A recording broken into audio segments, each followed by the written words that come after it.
Thank you, Mallory, and I appreciate the chance to visit with you again. The subject of money and the economy is, I think, the most crucial topic that we can discuss as constitutionalists. It is probably the most misunderstood topic in the Constitution. And I say that considering the great misunderstandings about the Second Amendment, as well as the First Amendment, and so many other sections of the Constitution. But money is the critical lifeblood of any economy. And so we talked about last time. I'm just going to review just a little bit of what we talked about last time.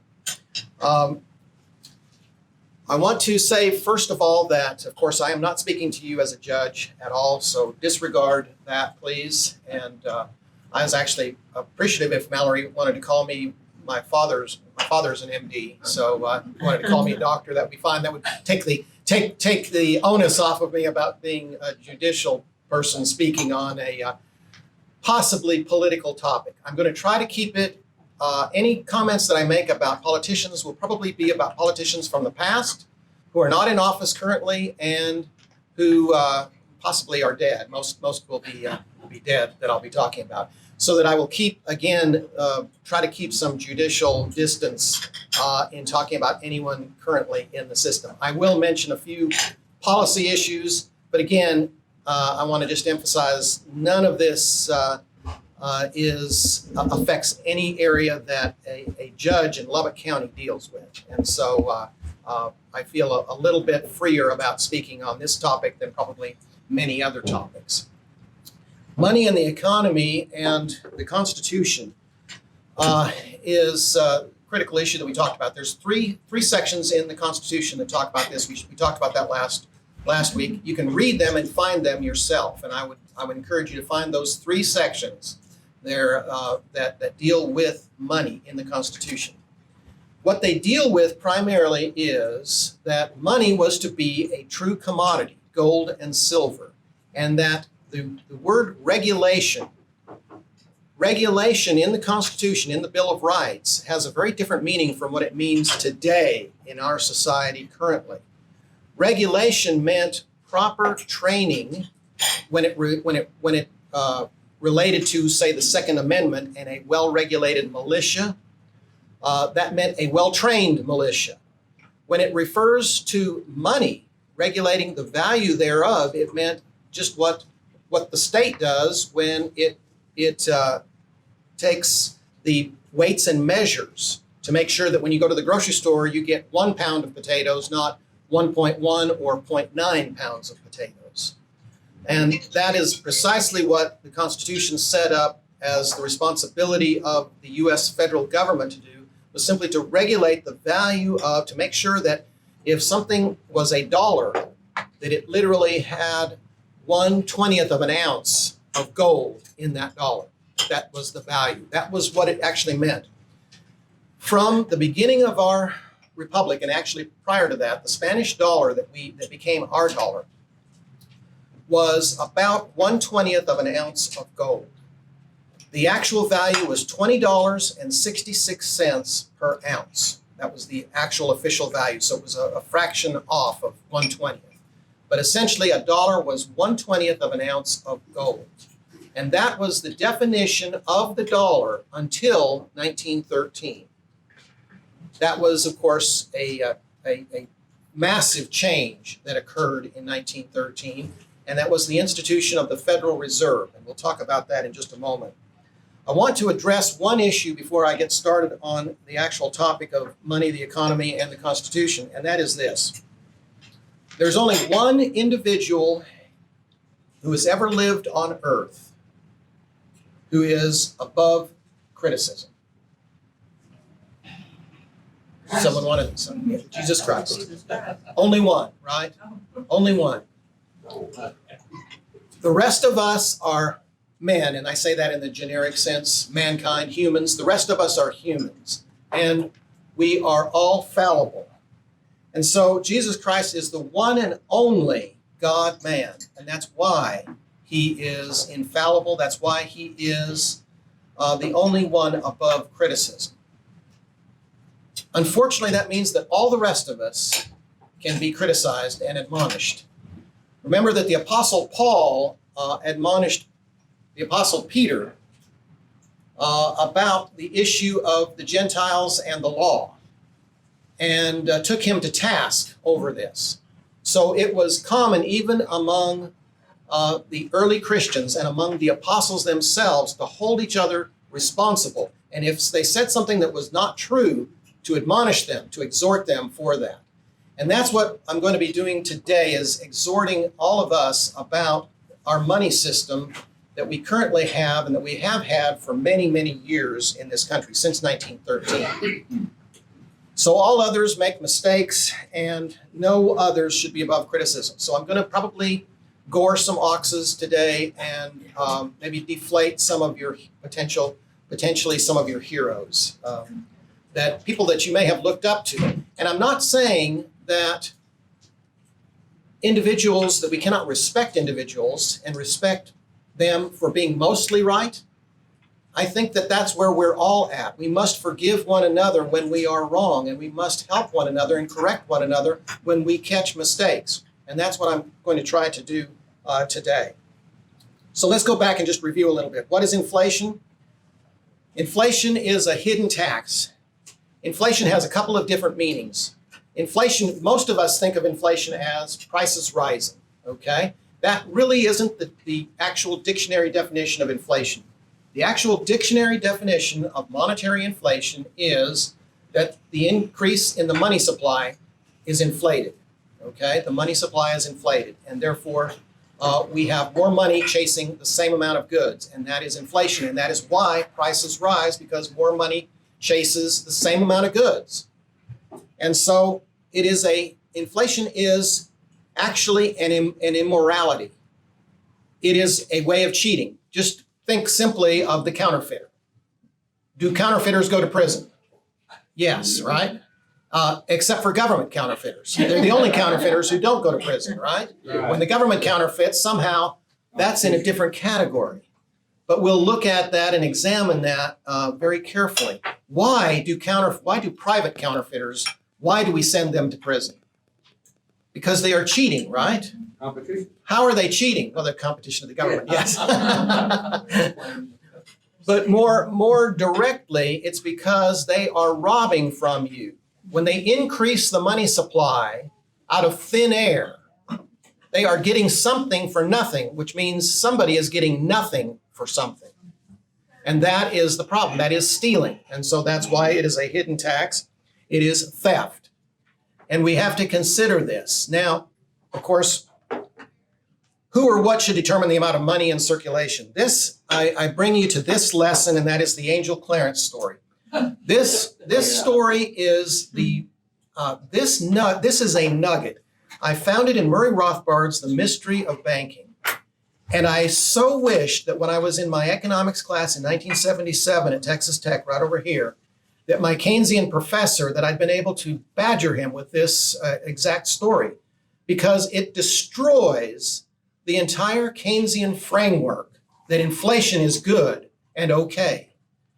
The Angel Clarence story is this, that we take a non-existent, a fictional angel, and this angel has nothing but good motives, something that we cannot attribute to most inflationists or counterfeiters, obviously. A counterfeiter does not have a good motive. He's trying to steal.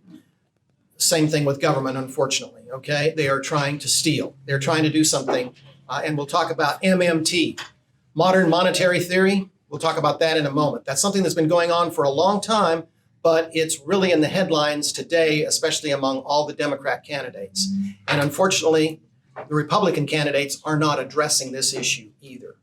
So I'm going to gore oxes on all sides here. The Angel Clarence story is this. This angel desires to help mankind. So he says, what can I do that will increase the wealth, the prosperity, and benefit all of mankind? Why don't I double the amount of money that there is in the world? I'm going to double the money that's in each of your wallets, and I'm going to double the money that you have in your savings accounts, in your checking accounts, in your retirement accounts. Overnight, tomorrow morning, you will wake up and there will be twice as much money in the world. And twice as much money in your pocket. What effect would this have? Let's follow this logically. This is not rocket science. It's simply a logical progression here. You wake up tomorrow morning and you find out, you start checking all of your accounts and you suddenly realize, wow, I've got twice as much money. Maybe you've got stock and investments like that, and they're doubled in the amount of stocks that you have. You would rejoice, right? Okay, so it seems like Clarence has done a good thing. But what is the effect? Let's follow the logic of this. What is the effect of simply doubling the amount of money? Did the number of goods in the world suddenly double overnight? No. Clarence did not double the amount of wheat, the amount of milk, the amount of food, the amount of gasoline, cars, nothing doubled like that, did it? Just the money supply doubled. So now twice as much money is going to be chasing the same amount of goods. But it isn't just a zero-sum game. There's going to be an effect. There's going to be a stimulus effect, isn't there? You're going to feel a lot better off and a lot richer, and you're going to want to go out and spend that money, aren't you? Some of us are more conservative, and I'm not speaking in the political term, but just in the normal use of the word. And we're going to want to save that money and increase our investments. But most people are probably going to go out and buy something like a new car or that new television set or something like that, okay? And there's going to be a dramatic stimulus to go out to the stores and buy things. And so guess what is going to happen? Prices are immediately going to be bid up because there's going to be shortages. I may have been waiting to buy a TV for several years, and now all of a sudden I feel flush and ready to go buy it right now. And so I'm going to go down and run down and buy it. And if I am especially impetuous, I'm going to get the full benefit of Clarence's gift to me of doubling the amount of money in my bank account. Because when I go down to the store, the prices will not have risen yet. And so when I go down to buy, I might even buy 2 TVs. I'm twice as rich. So I might even buy 2 of them.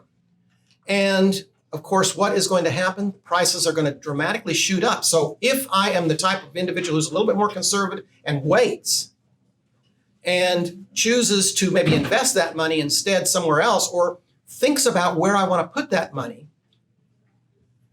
it's too late. Prices already begin to go up. And so my money doubled, but if prices have already increased by 50%, I don't get nearly what the first person who had the money did. So the first person to receive inflated money or the first person to spend inflated money gets the full benefit, and everybody else who spends it later gets taken advantage of.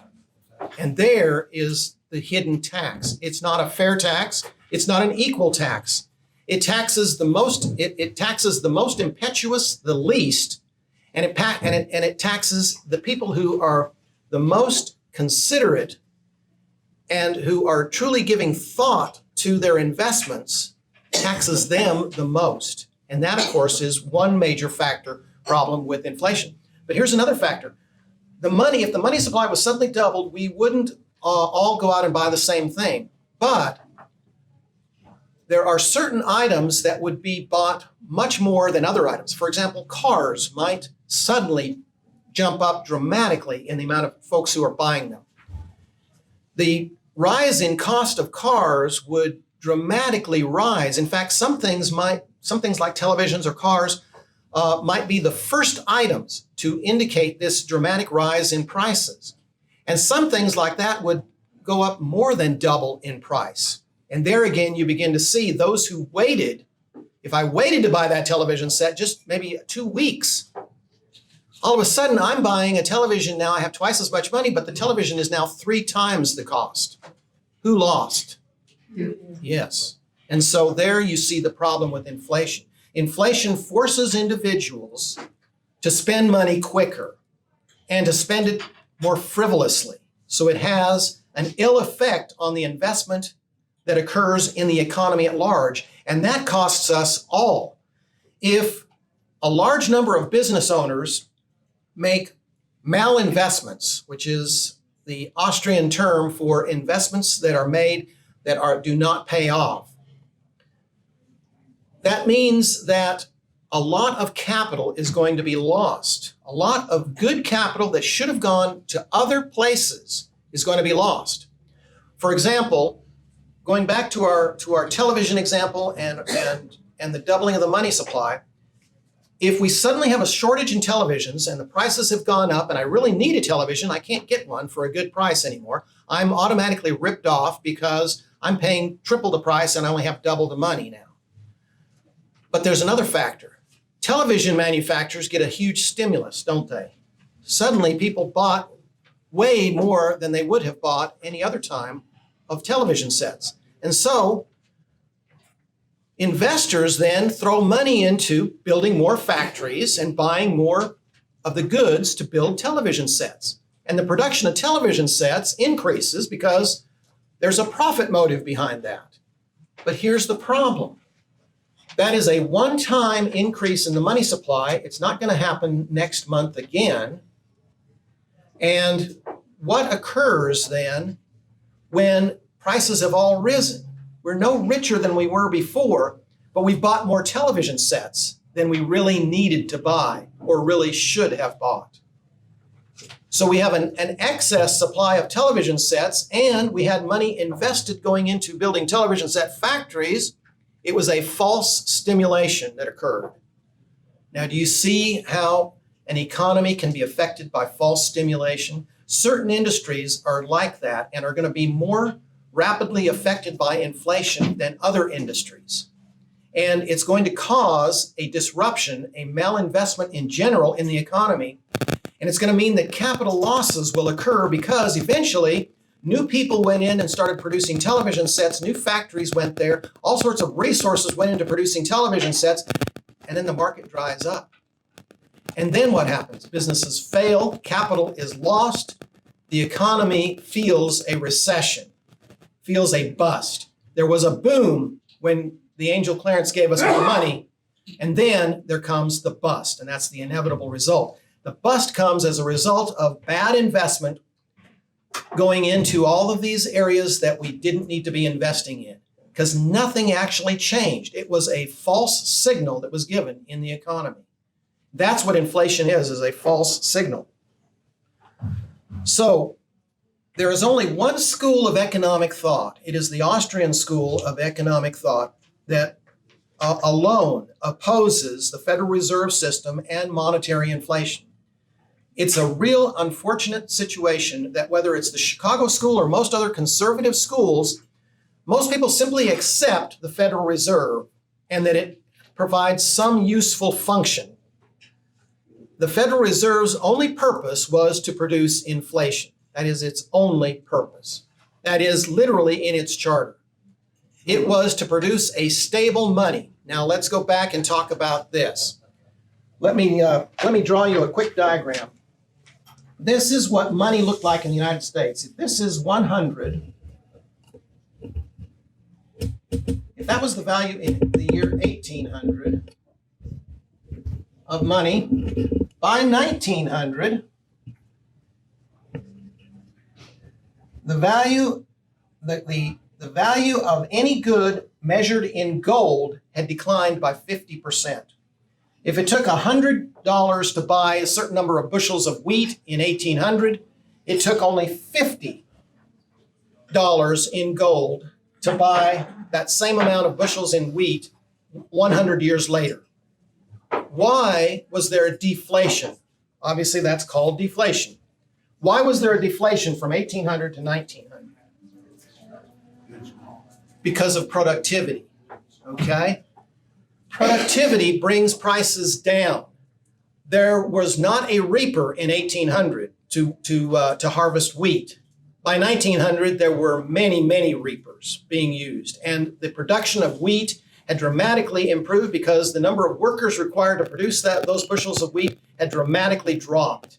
Costs had dramatically gone down, and that made us all better off because the same amount of money bought twice as much goods over that 100 years. Industry came. This was, of course, the Industrial Revolution.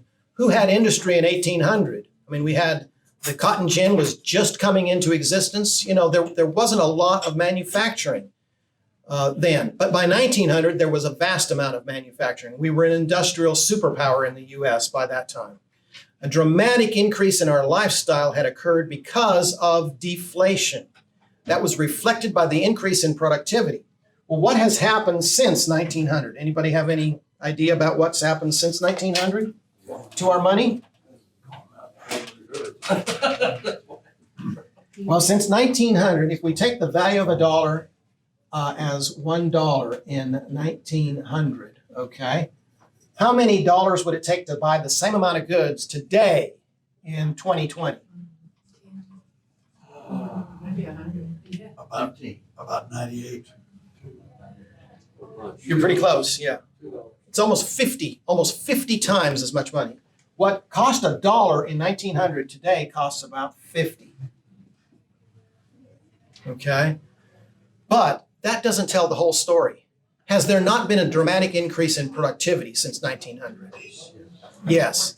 The increase in productivity since 1900 exceeds even the productivity increase from 1800 to 1900, substantially, okay? We all know we are so much better off today because of productivity. So that number is actually reflected. Remember what your first computer cost. I talked about this last time. My first laptop in 1994 cost me $4,000. Who's paid $4,000 for a laptop recently? Oh, not recently. Not paid that much. $400 today for a laptop that does 20 times as much as what it could do back in 1994, 26 years ago? Okay, that is one aspect of the economy where you can see dramatic deflation. That's a benefit, isn't it? But when we measure inflation according to the government numbers, we just measure prices in general. We don't measure things like this. When the price of a computer drops from $4,000 to $400, 1/10 as much, that brings the rate of inflation down. Did it really bring the rate of inflation down? No. In other words, the rate of inflation is actually much worse than the numbers that you see because of productivity. If productivity has doubled our benefit over the last 120 years, which is probably more like tripled or even quadrupled our benefit, then you've got to multiply either 2 or 3 or 4 times that number. And you see that our dollar now it would really take about $200. And that's how much inflation has affected us, okay? This impact has produced a lot of problems. Now you can see why the Angel Clarence example gives us a little bit of an understanding of why inflation is bad. Here's the problem with the Angel Clarence example. It's an angel doing it, and he did it equally for everybody. Does inflation actually work that way? No. There are first receivers of inflated money. Who inflates money today legally? The Federal Reserve, and that is a quasi-government agency. We won't get into the details of that. It's not really a government agency, but it's obviously tied to the federal government. Now, the first receivers of money, when the Fed prints up money, so-called, the first receivers get the full benefit because they get to buy goods at the current price before prices go up. By the time that money circulates through the economy and trickles down, this is the real trickle-down economics. By the time it trickles down to you and me, guess what? I'm paying 10% more for something, and finally, this next year, I'll get a 10% increase in my pay. So I pay for a full year 10% more than I should be paying because somebody is ripping me off. The people who inflated. Okay? And that is the major problem with government monetary inflation and the Federal Reserve System. So, this is the problem, though, with conservative Republicans. The Chicago School's monetarism favors inflation through a central bank like our Federal Reserve. What politicians do you know who have ever talked about the Federal Reserve being bad? I can only quote you one. Not even Kennedy. Ron Paul. Ron Paul. He only won. I know this because my very first vote, remember when I was 18, 44 years ago, was for Ronald Reagan in 1976, and I was a gold bug back then. And that was one reason why I supported him. But Ronald Reagan was not a real gold bug, and this is where I want to just, again, go back to my no one is above criticism. No human, no one who isn't the God-man Jesus Christ is above criticism. So even though Ronald Reagan is my hero, he was wrong about this. And deficits were horrible during the 1980s when he was president. I like Trump the same way, but we are running trillion-dollar deficits today in good times. What is it going to look like when the next recession comes along? 2 or 3 or 4 trillion-dollar deficits? You know, there's no putting our fingers on it. Deficits, of course, are one major way that government uses the Federal Reserve to inflate the currency and allows government to spend money without having to directly tax for it. They tax us through the hidden tax of inflation instead of direct taxation. Now, direct taxation is bad enough, isn't it? It's high enough. It's more than high enough, isn't it? It's way too high. It sucks our economy dry, but so does inflation on top of that. That trillion-dollar deficit that the federal government is running is coming out of your pocket this year when prices go up and then you get a raise afterwards. You paid that difference in price first, and that is how you are getting ripped off by inflation. So, one school of economics, the Austrian school, is the only one that deals with this issue. And so I'm going to criticize all other schools. Now, certainly the most criticism can go to the Keynesian school. And this is, of course, what is taught in virtually every economics class. How many of you took economics in college? Virtually everybody, right?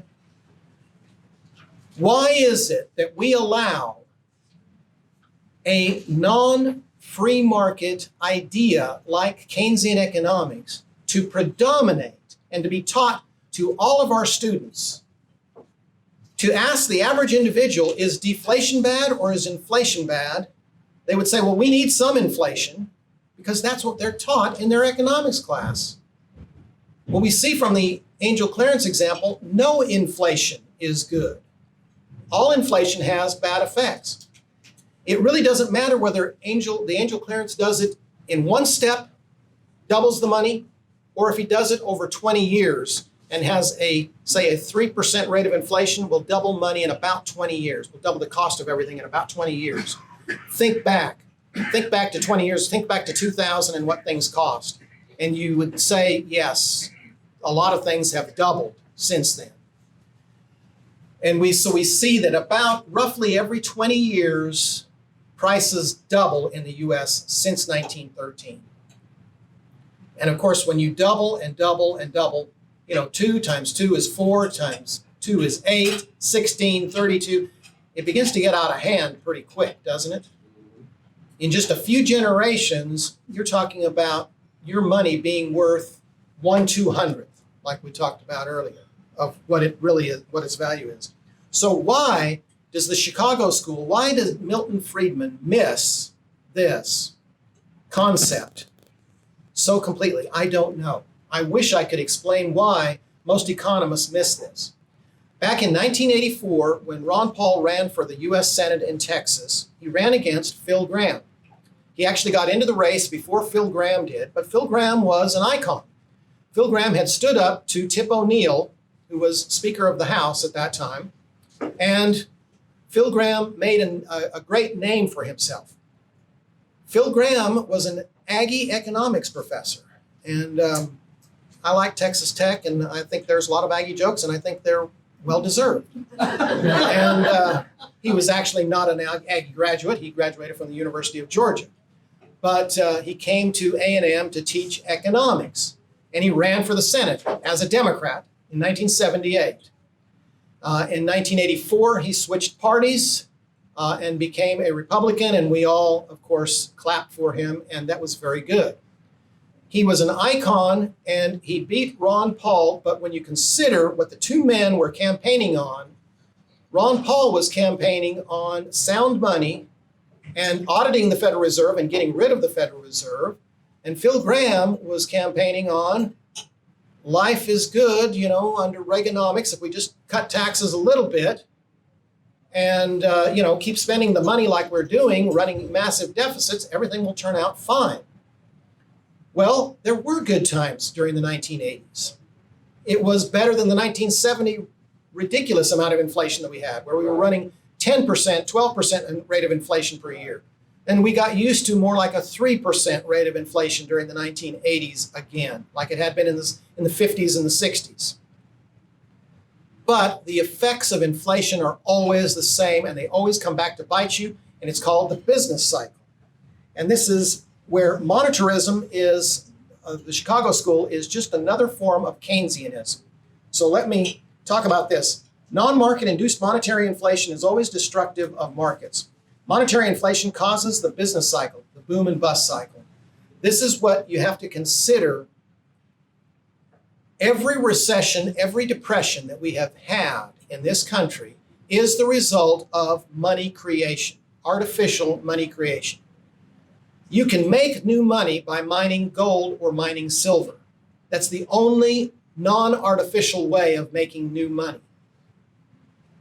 If you have a gold mine and you go in there and mine, you're doing actual work to produce new gold. And that gold has its use in all sorts of ways. There are industrial uses for it, a very limited number, but there's jewelry use, and of course there's the monetary use. Most of the gold that has ever been produced in the world is still in existence. We can't say that about the iron or the copper or the aluminum or most other commodities. Certainly you can't say that about wheat, can you? We've eaten the wheat, right? We produce a new wheat crop every year. So most commodities are used. Gold and silver are largely not used. Probably 99.9% of all the gold ever produced is still circulating in existence today. And that is what makes gold a uniquely good medium of exchange, money. And when you consider that if we were on a true gold standard, a true stable money system, we would not have inflation. We would actually have a slow deflation as our productivity increased, and we would have a very stable economy. Our economy from 1865 to 1900 grew at the fastest rate that any economy has ever grown on Earth. We averaged more than a 10% per year rate of increase for 35 years from 1865 to 1900. Our economy went from being a backwater, small nation to being the industrial superpower, the only industrial superpower in the world. We exceeded the industrial output of Germany in 1880 and never looked back. That's why in World War I and World War II, the so-called arsenal of democracy crushed all other competitors because of this dramatic free market that produced this incredible increase in our productivity. We were on a stable money from 1865 to 1900, but there were some people who didn't like that. Some of the big bankers did not like that. The problem is that we have not only the problem of inflation. It's one thing if the government just prints more money, but the government has cronies. And most of these cronies deal in the financial field. And these cronies like to make money hand over fist. And they like to do it with government benefits. And government tends to benefit the banking institutions tremendously by creating laws that favor them. If you are a dry cleaner and people bring their dry cleaning into you and you give them a ticket in exchange for their dry cleaning, when you go back in a day or a week, you expect to get that exact garment that you took in back, don't you? That receipt that you got has actual value in the item that you left with them. And you expect that exact item. Now, if that dry cleaner lends, let's say that Kathy goes in with a beautiful evening gown, and she drops that off at the cleaners, and the cleaner's wife notices this beautiful evening gown and says, I've got an event to go to tomorrow night. I'm going to clean this today, and I'm going to wear it to this event. What would you think of your dry cleaner? Not very much. You would think they were violated, that they were fraudulent, wouldn't you? Well, this is unfortunately the way the banking system works, through a system called fractional reserve banking. And the Federal Reserve was created to protect commercial banks engaged in fractional reserve banking. Fractional reserve banking is this.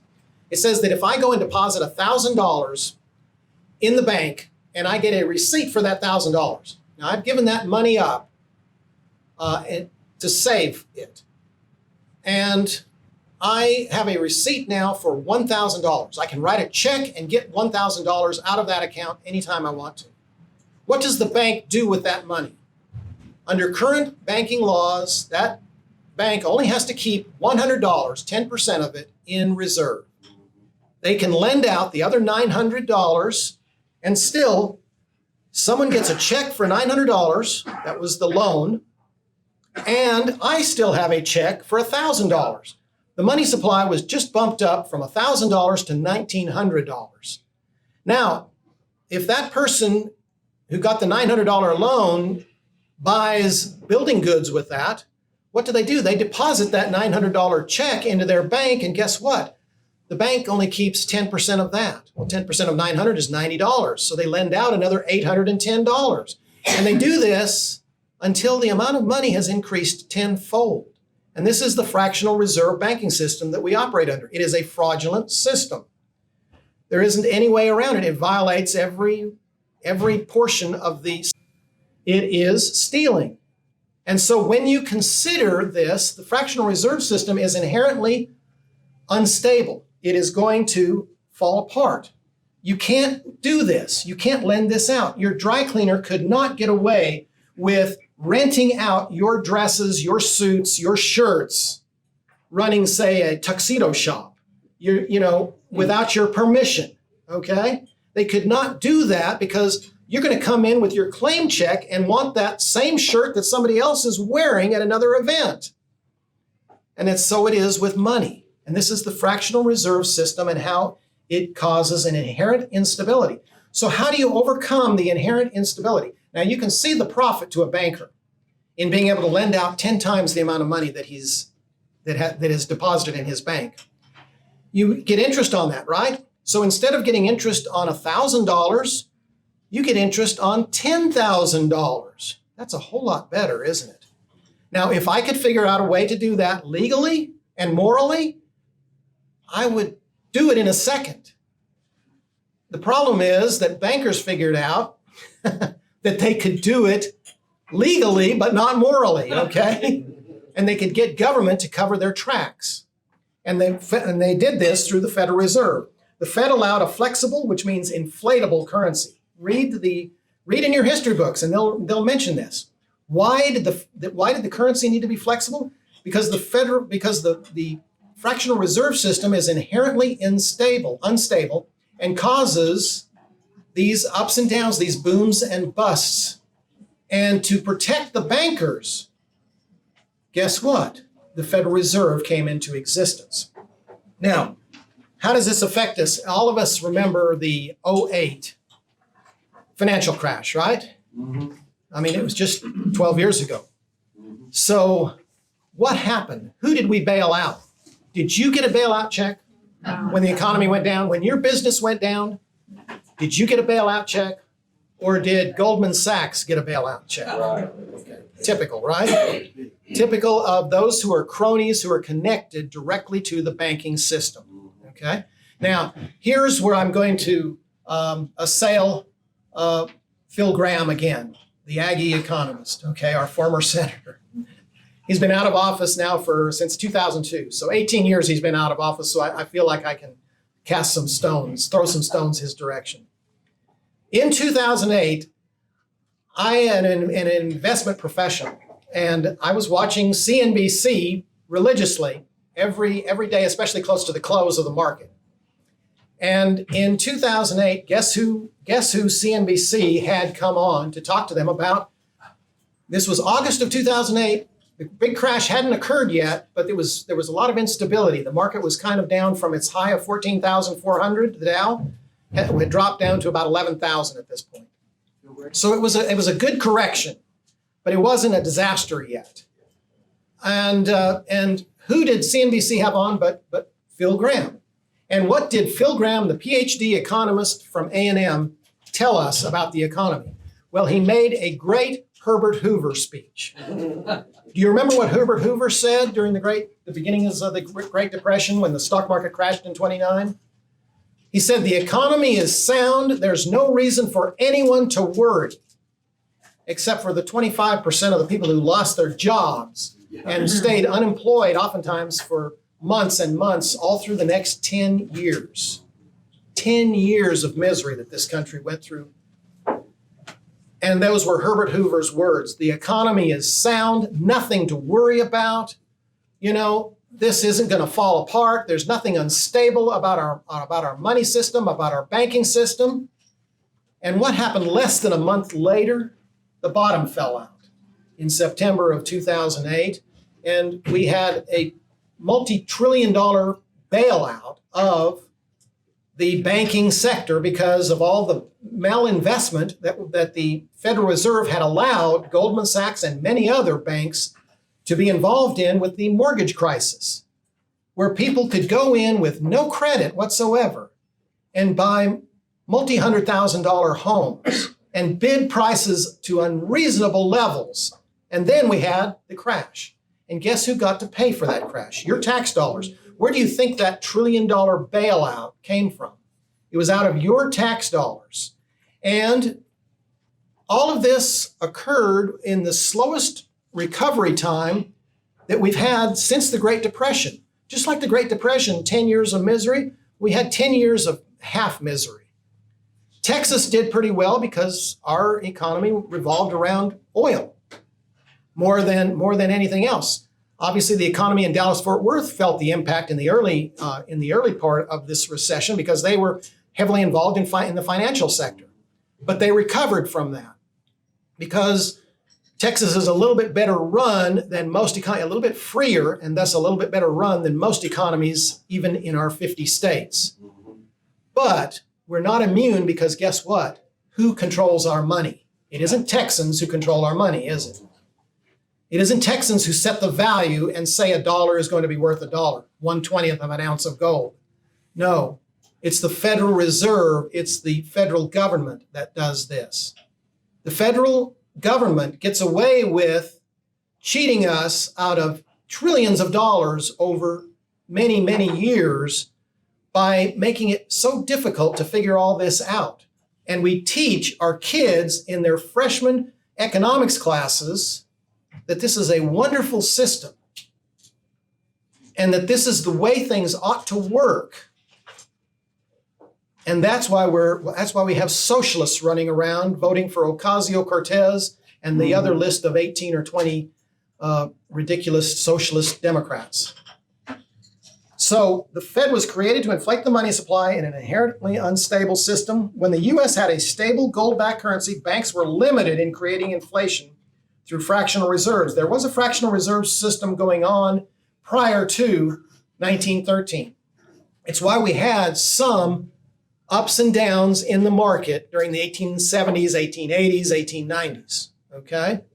It's because even though we had a gold standard, you still had people trying to get by, bankers trying to get by with running the fractional reserve system.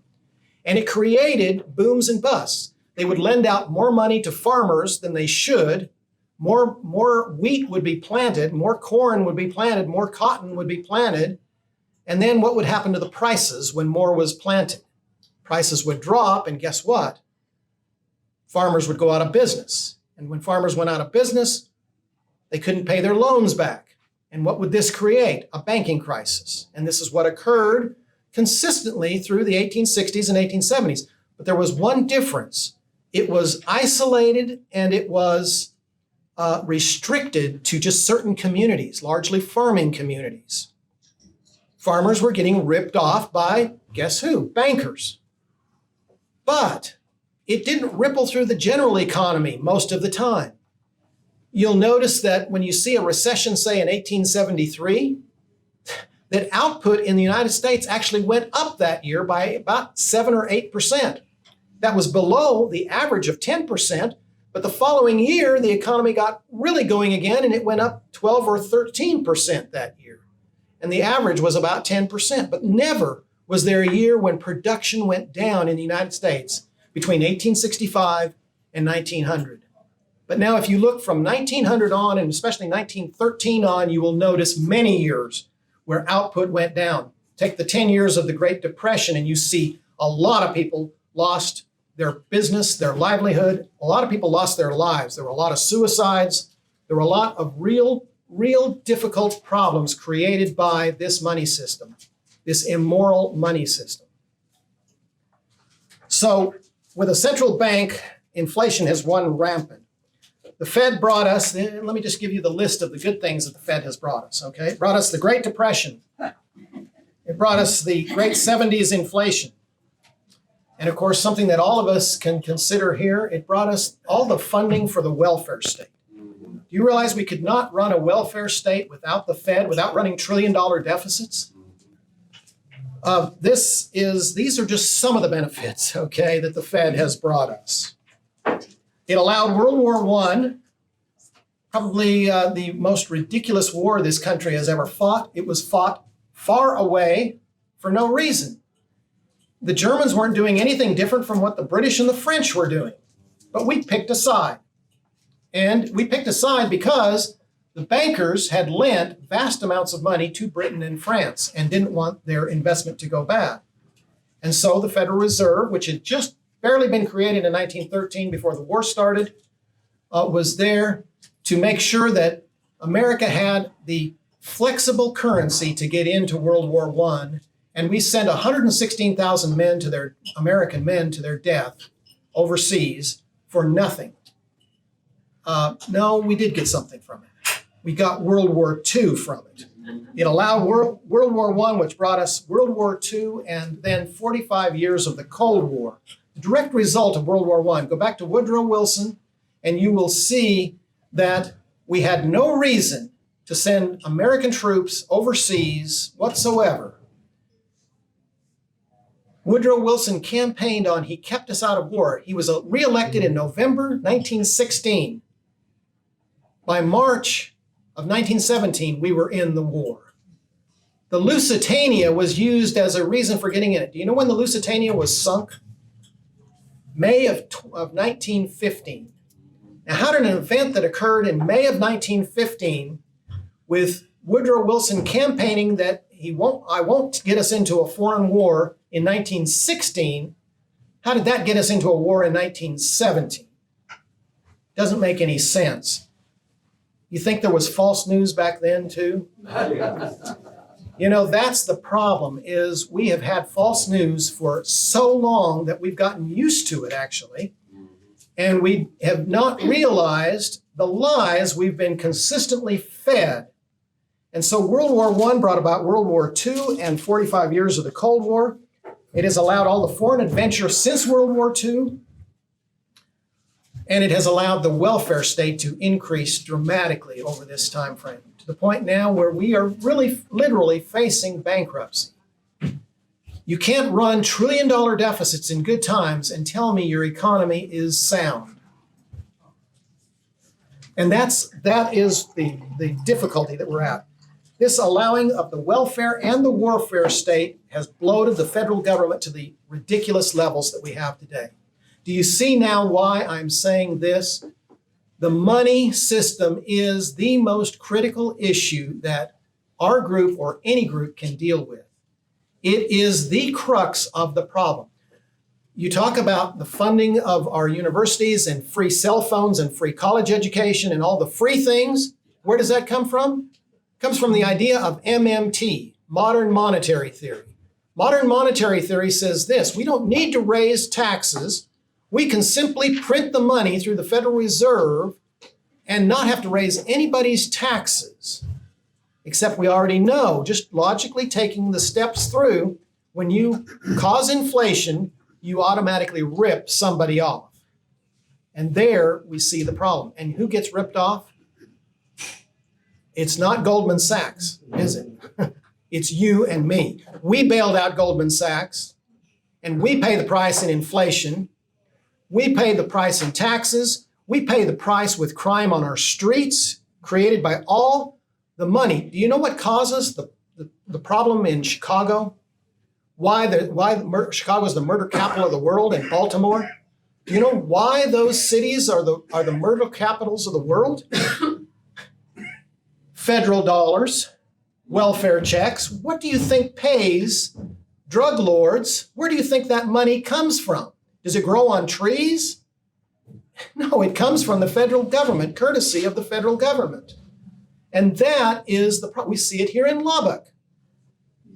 We deal with it in our courts here in Lubbock. It is a real problem. I would prefer not to. There was a time in our country when we didn't have a lot of those problems. There was a time when we had a stable currency, and we were all a lot better off. Then Ted Cruz's wife worked for us, Goldman Sachs. Yeah. And this is, again, let me make my criticism again. I have a video. I don't know if I'm already over time, so we won't do that. But I would encourage you this. Look up this video. It's called, just go to YouTube and put in Milton Friedman and no free lunch. And I'm going to say this. I like Milton Friedman. He's very good on many, many issues, but not on money. When you watch this video, you will see him be correct 90% of the time, until he gets to about the middle of it and starts talking about money. And all of a sudden, he takes off his free market hat and gives in to the idea that we need a Federal Reserve to regulate our money for us. He completely misses the idea, and I've talked about this in this paper. I hope that everyone got one of these. Did y'all get one of these? I'll pass a couple of those over. Is there anyone else who didn't get one of these? Okay. Pass these. Go pass those around. Was that a handout last time? Yes, that was the handout from last time. I talked about that last time and mentioned where Milton Friedman's ideas on money came from. They came from a progressive mentor that he had named Irving Fisher. And Irving Fisher had the idea that we needed a stable currency. That is, if a bushel of wheat cost $1 back in 1800, it should have cost $1 in 1900. It shouldn't go down in price. It should stay the same. And so we should inflate, that is, increase the money supply so that the prices will remain level. And Milton Friedman has taken this idea and it became the Chicago School of Economics. And it is what Ted Cruz, it is what most politicians today who are conservative, which is what they follow. And that is the idea that we can inflate at a steady 2 to 3% rate per year. And if we would just do that, we would have a stable economy and we would have stable prices and everything would be wonderful. But the Angel Clarence example shows that any inflation produces malinvestment and produces the boom and bust cycle. And there's also the other problem of temptation. Bottom line is, every one of us probably went on a diet after the holidays, didn't we? I certainly did. I can proudly say I'm down 10 pounds. Unfortunately, I gained 15 pounds before the holidays, so I'm still not there yet. You're in the right way. But I'm going the right direction. Temptation. What is the worst thing you can have in your house, right? When you're on a diet. Yeah. Sweet food, right? And how do we respond emotionally? What do we do when times are good? We want to go out and eat. What do we do when times are bad? We want to go out and eat. So, our natural response is to do the wrong thing, okay? Our natural response is to give in to temptation. I promise you that if you create a Federal Reserve system, you create an unbearable temptation for certain individuals, bankers. It is simply, you are not going to get around it. But you don't only create that kind of temptation for bankers, you create it for people who vote for Ocasio-Cortez and want free college education, or Bernie Sanders and want free college education. Why? Because money grows on trees. That's what MMT stands for. Modern monetary theory says you don't have to raise taxes, just inflate the currency, and you will have all the money that government can spend on all these wonderful things. And look at the wonderful things we get for it. We get crime, we get war, we get all the problems that we face today. And that's why I say that this is the central issue. And as a constitutional society, I would really encourage us to become well educated on this issue and to talk to our politicians about this, because there aren't enough politicians, there aren't any politicians now talking about it. When was the last time you heard a Republican talk about our $1 trillion deficit during these good times? No. You certainly haven't heard the Democrats talk about that, have you? No, they're all in favor of a $2 trillion deficit on top of that. So is that where we Republicans are at?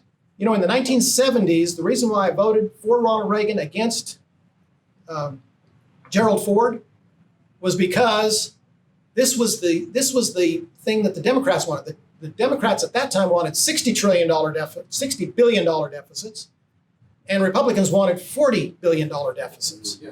They both wanted deficits. It was just a matter of the amount, okay? And then the difference in the amount was about that much. Mhm. And that's our problem. That's why this issue needs to really be considered as the primary issue where we should put our focus, because it is the issue that is going to destroy our economy. But Donald Trump will never face that either. Fortunately, he's running the $1 trillion deficits. And that's the sad thing about it. He talked about not getting us into wars. He talked about not running these kind of deficits. He talked about the Federal Reserve being loose on money. He talked about these things when he was a candidate. What has happened since? Now, there's no question we live in a stimulated economy today, don't we? Yeah, Angel Clarence made everybody happy when he doubled the money supply. Well, doubling the money supply, the Fed has made everybody happy right now.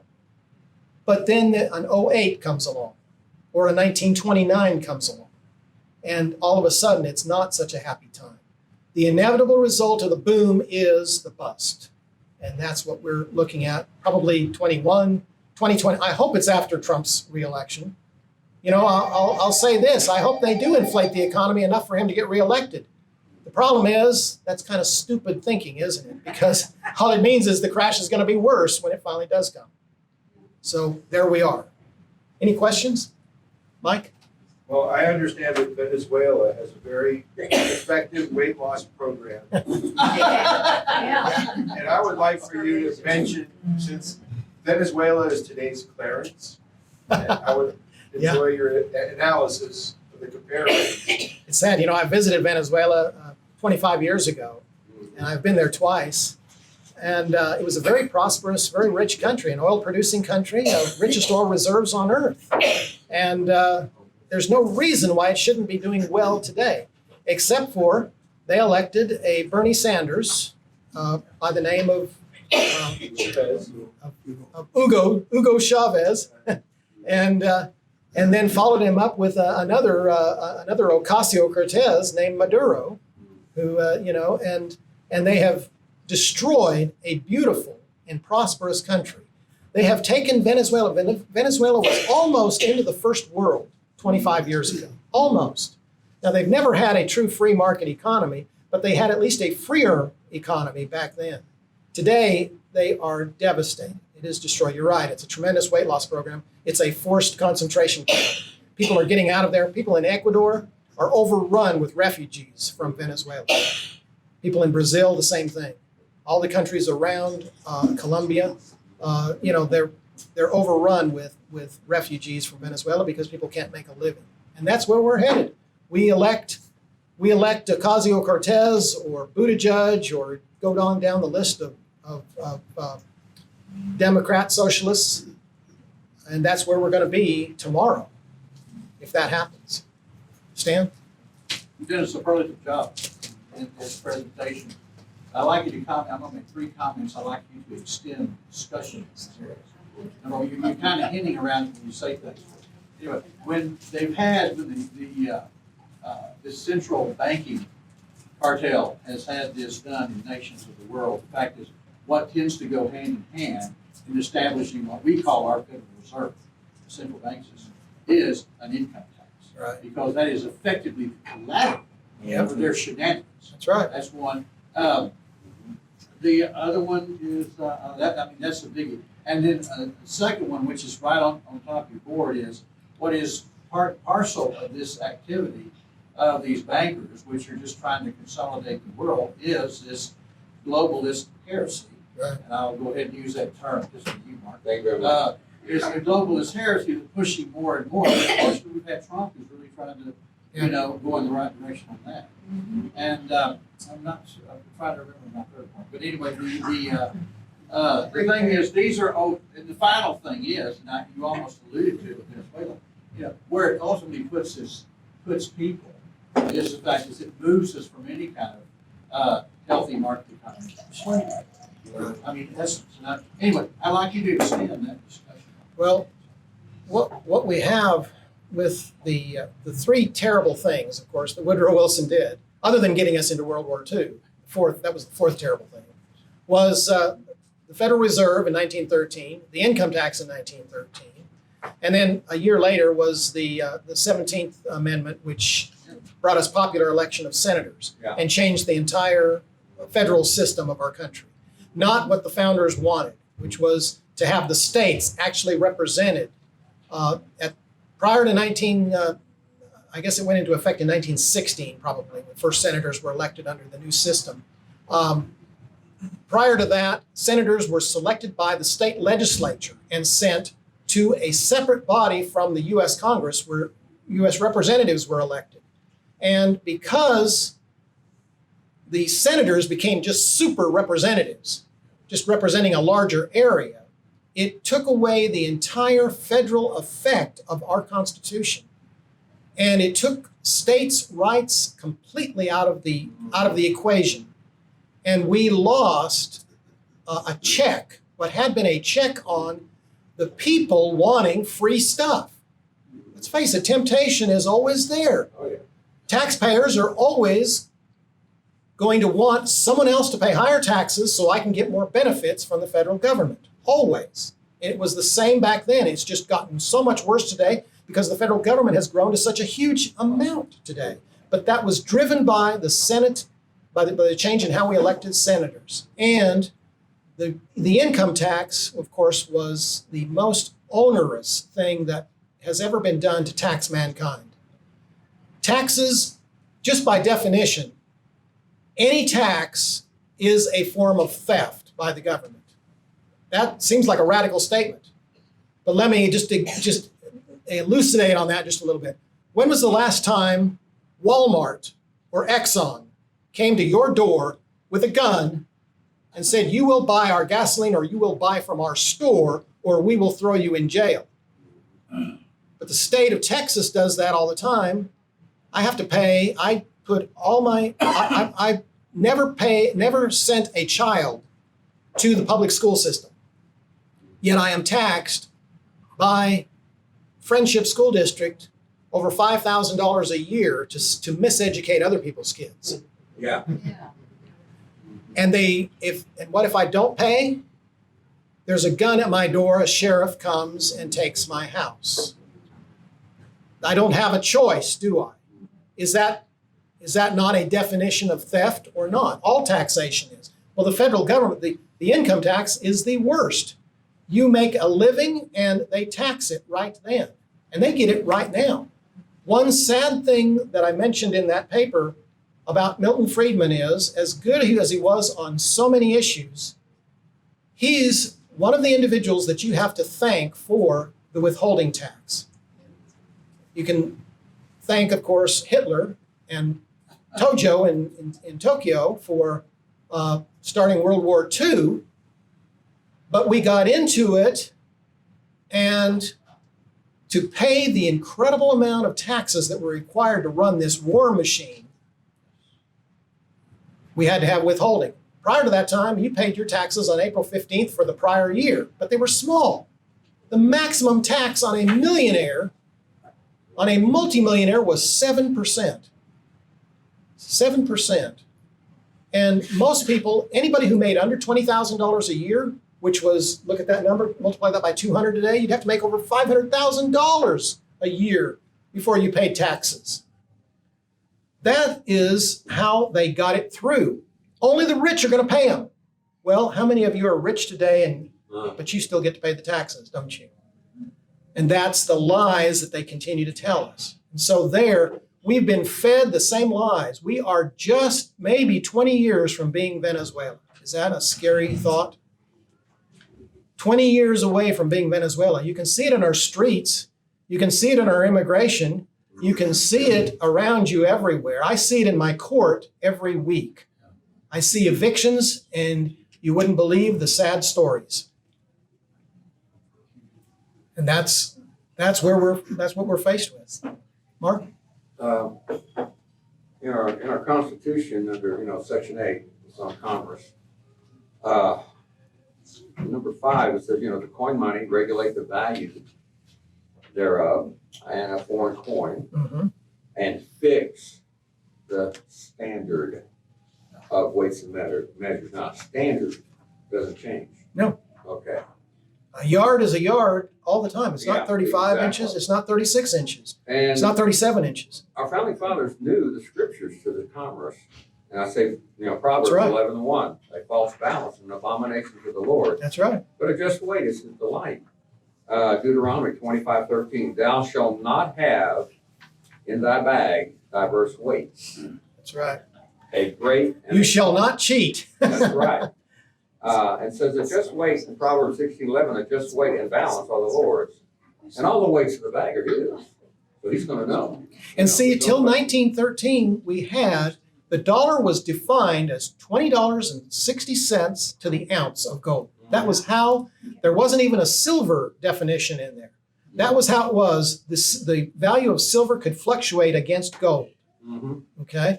But even folks like William Jennings Bryan, Mm-hmm. he wanted inflation. Why did he want inflation? Because farmers had been taken advantage of by the bankers, Mm-hmm. and they owed a lot of money to the bankers, and they owed interest payments, and inflation benefits the debtor over the lender. And so bye-bye, Susan. William Jennings Bryan wanted inflation to occur, and so they had just discovered big silver mines out in Nevada, and with the amount of silver that they could produce, they could flood the market and they could inflate the currency. Right. Okay? And that's what they wanted. They wanted silver to be accepted on contracts as gold was. And this would allow farmers to pay off their debt with inflated dollars and thus reduce their debt. Now, I'm all in favor of reducing debt, but I want to do it the moral way. I want to do it the right way, not the cheating way. The other part I was going to say is, there's another scripture. He says people want a little inflation. It's like they want a little sin. Yeah. Okay? That's that temptation, yeah. Yeah, and you'll notice in the scripture, the Lord equates sin with leaven. And it says just A little bit. little leaven in a loaf will leaven everything. Yeah. And so there's another principle. Now I'm looking at these as spiritual principles. Absolutely. And when you violate a spiritual principle, there are results, and you're accountable for those results. That's right. And the thing is, it's going to bite you. In other words, It's biting us right now, isn't it? one thing too. If you remember 1913, actually it's 1916. I don't know many people that know this, but Woodrow Wilson had been planning to go into the war on the Allied side. And he was also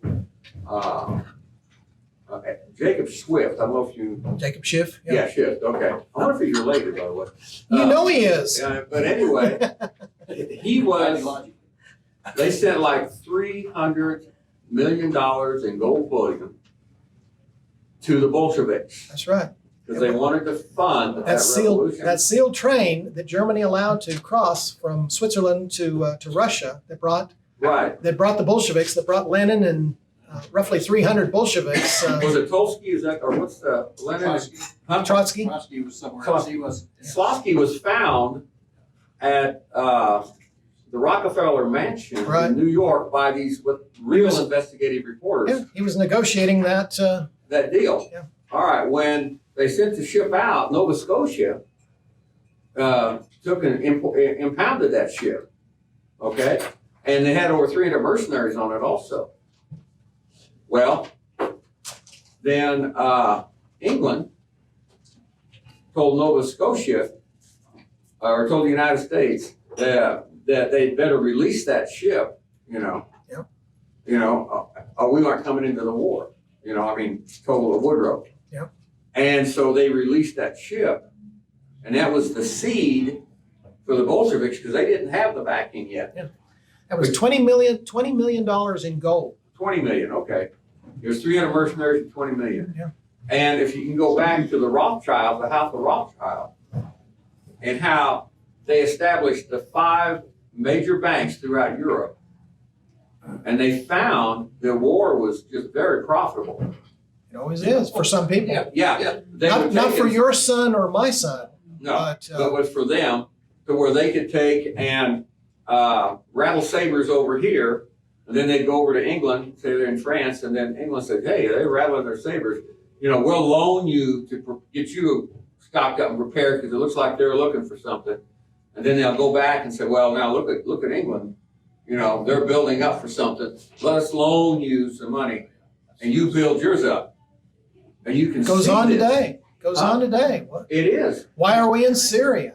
exactly. Why are we in Iraq? Why did we go into Iraq when not a single Iraqi was involved in 9/11? I know. Yeah, that was another issue in that. And that was, I think, a grudge in that. And your son and my son get to pay for it. Exactly. Our children, our grandchildren, our great-grandchildren are going to be paying for this from now on. And that's because they violated scripture. Yep. And that. So I think Clarence, he was like an angel of light. You understand? He still made a mistake. He wasn't This infallible. guy, Nobody's saying that even angels are infallible. he didn't know scripture. No, he sure didn't. He sure So didn't. I'm saying he was an angel of light. Yeah, okay, like Lucifer. Yeah, exactly. Yeah. So, Well, you know, and that's exactly right. Even well-meaning conservatives keep promoting this. I said it just a little while ago when I said I'd like the economy to stay good until Trump gets reelected, right? mhm, But that's short-sighted even mhm, because, you know, a crash is coming, and if it comes later, it's just worse. yeah. So, And your example about a diet, nobody likes to deny themselves, okay, for whatever reason, because we like instant gratification. So everybody's going to put it off, all right? So this is the problem. People don't want to say rein it in no, we don't. because that's like going on a diet. Yeah. And, you know, that That's the problem with our country, isn't it? that's the problem. it. And here's the problem with politics. Why I'm not a believer in politics. I mean, I'm like a moth to a flame. I can't help but go to the flame and get burned up, it seems. Yeah, But politics is not going to be the answer. right. Politicians have the same temptations that all the rest of us do. Right. And their temptation is to give us what we ask for. Mhm, And we ask for free stuff mhm, all the time mhm. because we want somebody else to pay for it. Go ahead. Yes, Your Honor. Just two things. Firstly, there's a very compelling book called The Creature from Jekyll. It sure is. It's a great book. I should have brought that today, too. Detail the creation of the Federal Reserve and all the clandestine actions that led That's to it. right. Secondly, my understanding, and of course, please correct me and clarify for me, Kennedy opposed the Federal Reserve Yes. and in fact sought to remove the authority of the Federal Reserve to print money. He wanted for the U.S. to print its own money again. Right. There is some indication that some of that was going on. The reason why I brought up William Jennings Bryan is because, and the reason why the Angel Clarence example is a good example is because no matter how you create money, if you create new money, you are causing inflation. Yeah. And it will have bad effects. There are worse ways to create money than others. Yes, I would say if the Treasury actually printed money, it would be better than the Federal Reserve making debt money. So I'll give you that, but it wouldn't be much better. It would only be a tiny little bit better. the creation of money, William Jennings Bryan and anyone who is for inflation, they are our enemy. Not in fighting terms, but in terms of we need to persuade them, like we need to persuade followers of Milton Friedman to not be believers in this 2 or 3% inflation is good idea, and that the Federal Reserve System is okay because it can cover the fractional reserve system. Fractional reserve system is horrible and needs to be done away with. Going back to a stable currency and getting rid of the Fed would force banks to live within their means. And they wouldn't be able to function under the Federal Reserve System without really facing the possibility of going out of business. But when we consider them too big to fail, like we considered Goldman Sachs too big to fail, and bail them out with trillion-dollar bailouts, then we enable them to continue this theft from now on. And that's where we're at. I gotta say, this is a numeric illustration, feels like a point, but. Yeah, I'm sure we all need to get out of here. If you had $100,000 in 1933, $100,000, and $100,000 in gold, okay? Yeah. Today, your gold would be worth $4.5 million. Right. Your US dollar would be worth $2,000. Your $100 bill right now is worth $2. Yeah. Something to think about. Yeah. You wanna know about gold? That's that 200, 250, somewhere like that. That's Yeah, how much pretty it's bad. cost us. Worth less. Yeah. Bye-bye now. Dale? I'm trying to get some folks who hadn't talked before. Just real quick, I read a purely political. Thanks for post the other coming. day that I really enjoyed reading, and I want to share it with y'all. The poll numbers are in. 1 out of 3 Democrats is as stupid as the other 2.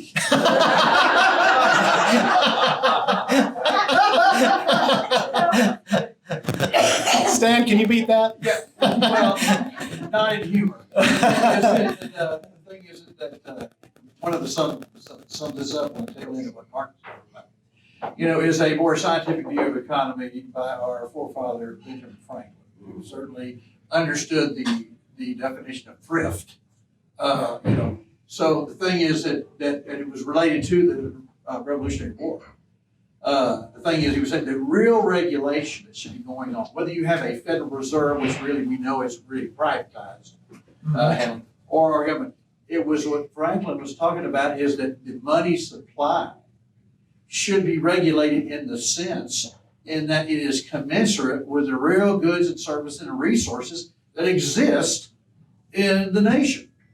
And that was the thing, what was, he said was a prime cause of the Revolutionary War is that England was preventing us from printing our own money under that sense, and that's why they were robbing us blind.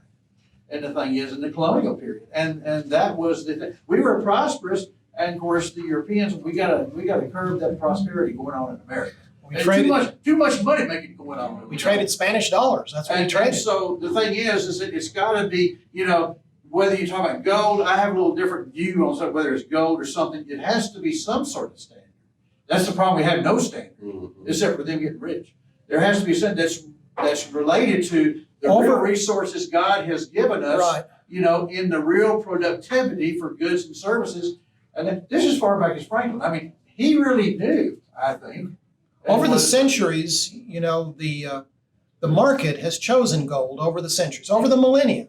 Gold has been chosen over and over again against any currency. Well, We have had tobacco, we've had, all sorts of things that have served, that have served in the gap. That's right. But as money. It still is, I can't eat gold. It's it comes down to. Gold is only a store of value. That's right. That's all. That's right. It's a medium of exchange. And It's a way of not having to barter everything directly. Right, but it goes back to the point you made very early in this discussion. We have to have some sort of real standard instead of it floating all over the place. That's I mean, right. it's the one thing that isn't regulated. That's right. Is this so-called dollar that's in And our that's wallet. why the market has chosen it. Yeah. And why those who oppose it, who want to counterfeit and make more money out of the system, do this. And of course, government is tempted to do this. It's always a temptation to counterfeit. I'll be honest, I've been tempted to counterfeit. I would you know, as a teenager, I thought, boy, it would be nice if I just had a machine and I could, make some dollar bills. You could have worked for the Fed. That's right. I should have gone to work for the Fed. But, we know it doesn't work. Well, it's immoral. That's You're right. This is- Exactly. Well, thank you for making this simple. I appreciate it. Just remember that Angel Clarence example, because if you go through the logic of that, you can see why it is that inflation hurts us directly. You can see how it takes advantage of us, how it's a hidden tax. And if we taught every kid coming out of high school that one lesson, so that when they went to tech, they would take their Keynesian professors in business and economics to task, we might change things. Thank you very much. Thank you. Yes.